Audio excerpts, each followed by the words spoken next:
दोस्तों, अगर अमिताभ बच्चन की हम चंद फिल्में यानी कि मजबूर, दीवार, देश प्रेमी, कालिया और खुददार वगैरह की बात करें तो एक ही हीरोइन सामने आती है और उस हीरोइन का नाम है प्रवीण बाबी।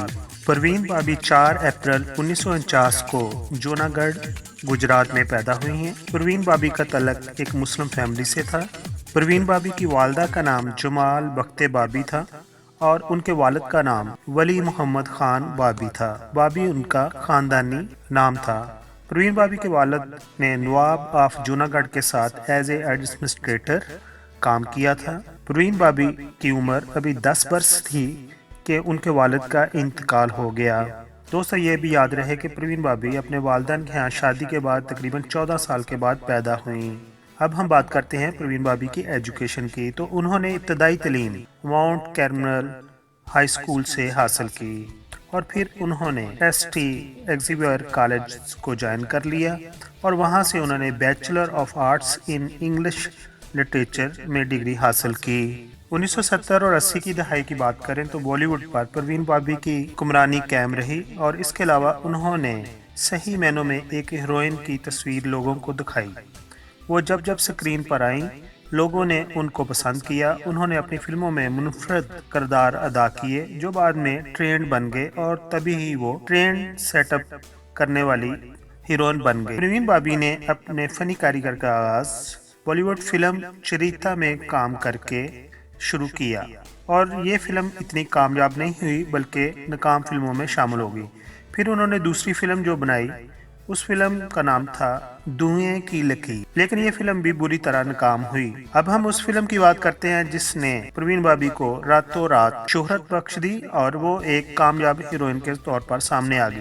जी हाँ, वो फिल्म थी अमिताभ बच्चन की मजबूर। यही वो फिल्म थी कि बॉलीवुड में हीरोइन के तौर पर उन्होंने बेपनाह शोहरत हासिल की। और उसके बाद 1975 में बनने वाली फिल्म दीवार जब रिलीज हुई तो इंडियन फिल्म इंडस्ट्री को एक ऐसी हीरोइन मिल गई जो न सिर्फ देखने में खूबसूरत थी बल्कि वो एक अच्छी अदाकारा भी थी और हर तरह के रोल निभाने के लिए उसने अपने आप को तैयार किया हुआ था। फिल्म दीवार के बाद उन्होंने फिल्म अकबर अमर अंथोनी में काम किया जो कि एक बार फिर सुपरहिट फिल्म साबित हुई। इंडियन फिल्म इंडस्ट्री पर प्रवीण बाबी के असरात का इससे बड़ा सबूत और क्या हो सकता है कि अमेरिकी मैगजीन टाइम ने अपने सारे वर्क पर उनकी तस्वीर शाया की जो कि उस वक्त किसी भी अदाकारे के लिए एक भरपूर कामयाबी थी। प्रवीण बाबी ही इंडियन बॉलीवुड इंडस्ट्री की पहली अदाकारा थीं जिन्हें ये एजाज़ हासिल हुआ था कि वो टाइम मैगज़ीन के फ्रंट पेज पर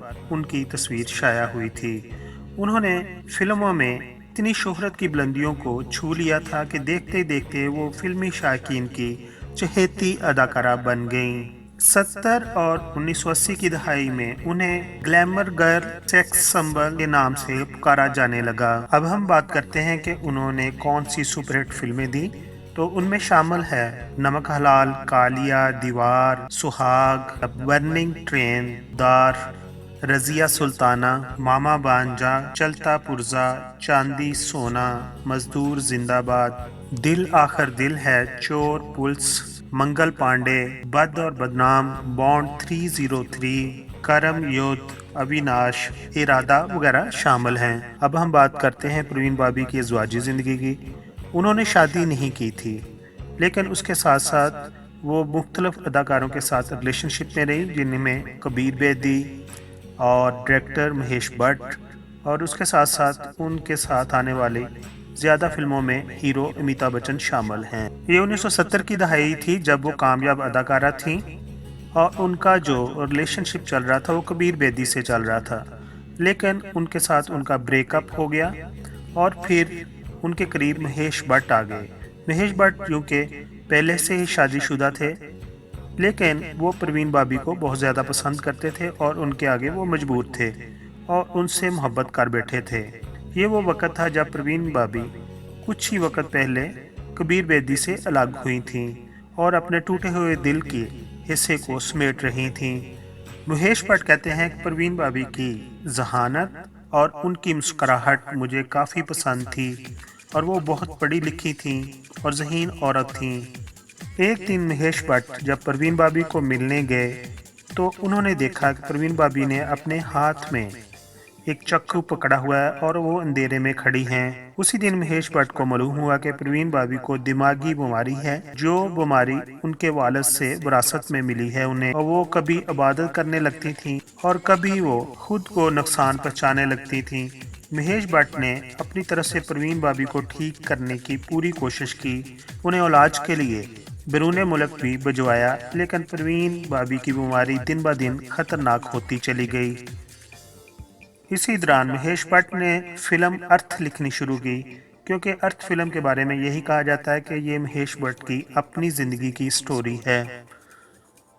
और इसी दौरान महेश भट्ट के एक करीबी दोस्त ने महेश भट्ट को मशवरा दिया कि वो प्रवीण भाभी से दूर रहें। महेश भट्ट के दोस्त का कहना था कि अभी प्रवीण भाभी ठीक नहीं हो सकती। इस बात का प्रवीण भाभी को भी पता चल गया कि किसी ने महेश भट्ट को मना कर दिया है कि वो उनके साथ ना मिलें। तो उसके बाद प्रवीण भाभी ने क्वेश्चन किया महेश भट्ट से कि अगर आपको अपने दोस्त और मेरे दरमियान किसी एक को चुनना हो तो आप किसको चुनेंगे? तो महेश भट्ट ने उन्हें कोई जवाब नहीं दिया, बल्कि उठकर वो बाहर चले गए और उसके बाद दोनों की राहें अलग अलग हो गईं। ये अधूरा और प्यार भरा रिश्ता चाहे अपने मकाम पर ना पहुंच पाया, लेकिन उसने महेश भट्ट को वहां पहुंचाया जहां वो हैं। फिल्म अर्थ से उन्हें अपने करियर की पहली कामयाब फिल्म मिली। महेश भट्ट से ब्रेकअप के बाद प्रवीण भाभी ने खुद को दुनिया से अलग कर लिया था। वो लोगों से मिलना छोड़ चुकी थी। वफा और बेवफाई की इस दास्तान में प्रवीण भाभी वो हीरोइन तस्लीम की जाती हैं जिसे दुनिया का तमाम ऐशो आराम दौलत मुयस्सर थी कि मौत उनकी इंतहाई कुसुम परसीस की हालत में हुई। अब हम बात करते हैं कि प्रवीण भाभी की डेथ कैसे हुई, और उसका किस्सा कुछ इस तरह है। जब उन्होंने फिल्मों से रिटायरमेंट ले ली और वो उसके बाद तन्हाई की वजह से नफ्सियाती मरीज़ बन गई और अपने फ्लैट में ही उनका इंतकाल हुआ। वो जिस फ्लैट में रहती थी उसकी सोसाइटी की मैनेजर ने जब देखा कि 3 दिन के पेपर और दूध के पैकेट उनके दरवाजे पर जमा हैं, तो उसने पुलिस को फ़ोन किया। फ्लैट का दरवाज़ा तोड़कर जब पुलिस अंदर गई तो उन्होंने देखा कि लाश जो है वो सड़ चुकी थी।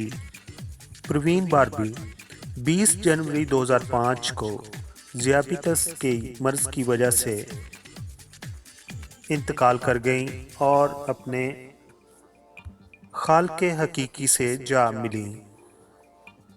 ग्लैमर गर्ल कहलाने वाली और करोड़ों दिलों की धड़कन शुमार की जाने वाली ये अदाकारा अपने फ्लैट में इस तरह मुर्दा पाई गई कि शुगर में मुब्तला होने की वजह से जिस्म में पैदा होने वाले जख्मों गैंग्रीन की वजह से उनके पूरे जिस्म में कीड़े पड़ चुके थे।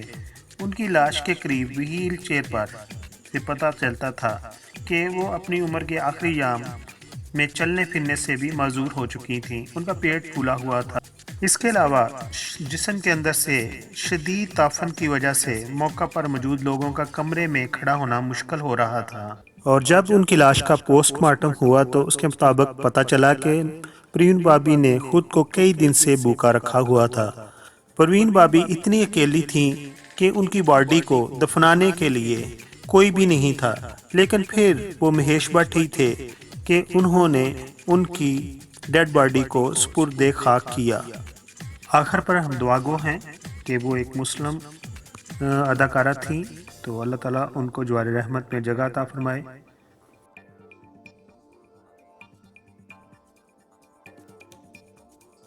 जैसा कि आपको मालूम है कि जो हमारे लेजेंड सियासतदान, फनकार, अदाकार और जो भी जिन्होंने वतन की खिदमत की है उनके बारे में कोई जामिया मालूमात इंटरनेट पर मौजूद नहीं है, तो मेरी कोशिश है कि सबको इकट्ठा करके एक वीडियो की शक्ल में आपके सामने पेश किया जाए।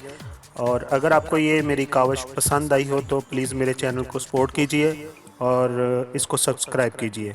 Thank you so much.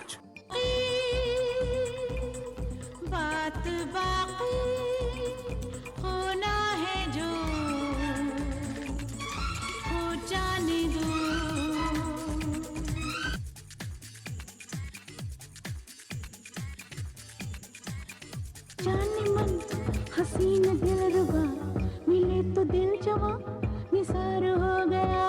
जवान जाने मन हसीन दिल